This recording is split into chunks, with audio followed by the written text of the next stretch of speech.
Tanpa hukum, hidup kita satu langkah dari kekacauan. Dan justru, perilaku yang kita anggap sepele justru menentukan rapuh atau kokohnya sebuah negara.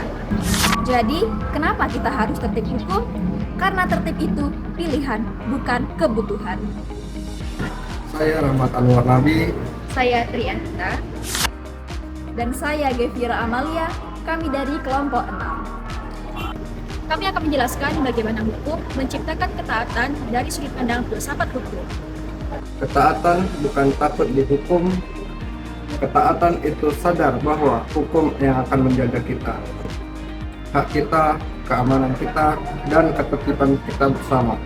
Menurut Kelsen, hukum ditaati karena sah. Sederhananya, ada lembaga resmi, ada aturan, dan ada kewajiban untuk mematuhi.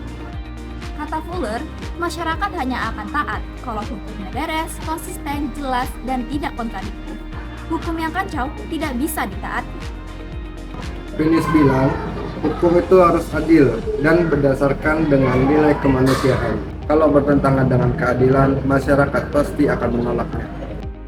Hukum itu guru, dari aturan kita belajar batas.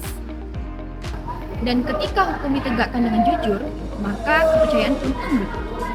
Kebiasaan itu lahir ketika masyarakat taat pada hukumnya.